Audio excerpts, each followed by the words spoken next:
Battlefield 1 again. So it turns out my internet is just kind of crappy in general. So I've turned down the streaming quality, so if you'll notice it's low quality streaming this time.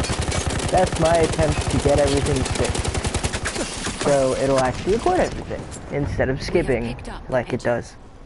So yeah, Battlefield 1, woo, playing War Pigeons.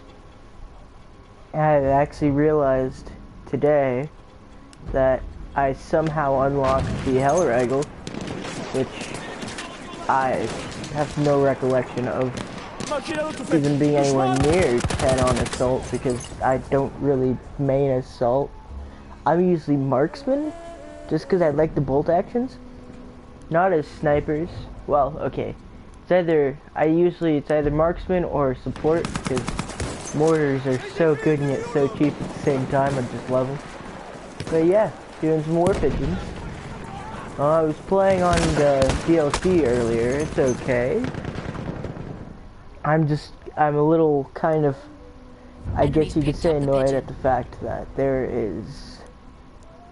they haven't put the DLC maps into general rotation yet. So I'm hoping that happens when it's actually like officially released, and not to us premium people.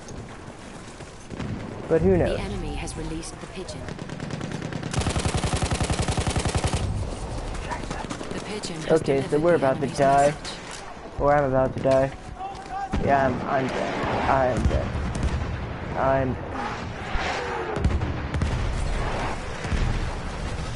I live. Only have one more pigeon to deliver. The fuck? Okay, that was weird. I survived. Woohoo! Pigeon has been located. Oh, 1 second.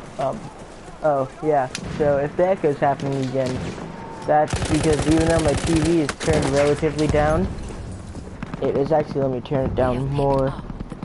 Battlefield 1 is way louder than most of my other things, which is cool, but it's not really cool for echo. So let me just quick turn this down. Okay, so it's turned down on my end. So you guys can probably hear it still because it's gameplay that's being broadcast, so the audio doesn't actually change. But on my end, it's like super quiet now. You can still hear some things, just not everything. Which is okay. I'm not like playing a story, or I'm not playing campaign or anything, so I don't really care that much. If I was playing like campaign, then I'd be like, yeah, that's no problem.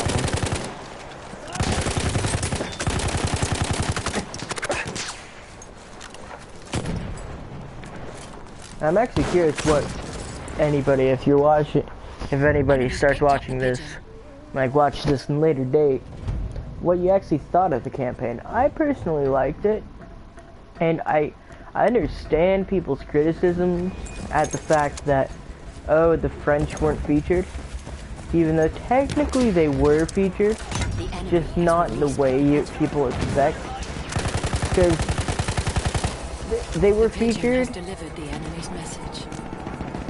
as the tutorial. When you're playing as the Harlem Hellfighters, you're not playing as the Americans. You're playing as an American unit, yes, but you're not fighting with the Americans. You're fighting with the French and the British. But you're not an American unit at that point, because they were not allowed to fight in the American army because of the fact that they are black. So technically we do play as the French. It's just for one mission.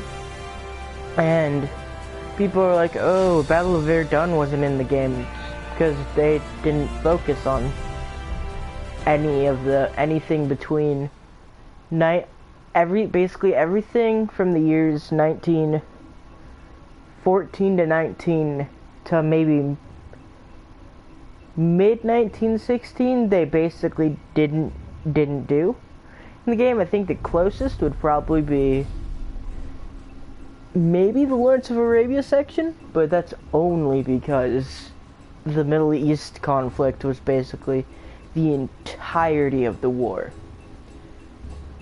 and it went on for that long. But yeah, so like, yeah, was I a little bummed that Verdun wasn't a featured map? Yeah, was I psyched that it was a DLC map? Hell yeah, I was. but it still wanted, like, I'm still super, I lost connection. Okay. Oh well, probably because of the whole streaming thing. Whatever. Alright, so back to operations. I'm actually gonna, because I don't trust, still trying to get used to the new button layout.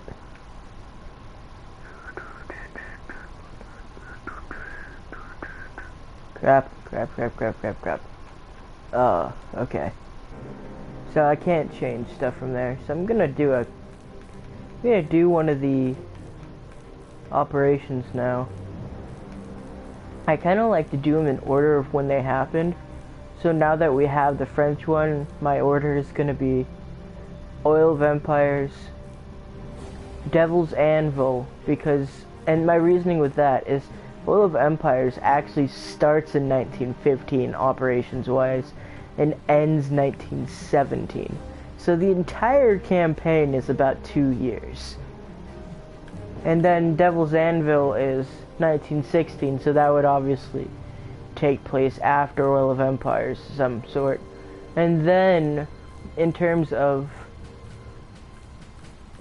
order afterwards, you would, Kaiserschlacht and Battle Beyond the Marne, those either or could be played after that, because they're both part of the Spring Offensive from 1918. They're both part of Kaiserschlacht.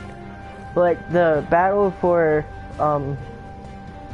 Amiens, which never actually got to Amiens. It got to the suburbs, which is what the map Amiens is, but it's not Amiens proper, despite the name. But Beyond the Marne and Kaiserschlacht were both part of the Spring Offensive, and actually no, I'd say Beyond the Marne would be after Kaiserschlacht, because Beyond the Marne was the start of the counterattack that Conquer Hell was part of. Because Conquer Hell was part of the counterattack after the Second Battle of the Marne, which was towards the latter end of Kaiserschlacht. And then obviously you do Iron Walls very last, since that was the last major front. Which I also, if you've played Battlefield, you would notice like the cool little facts they have on the loading screen.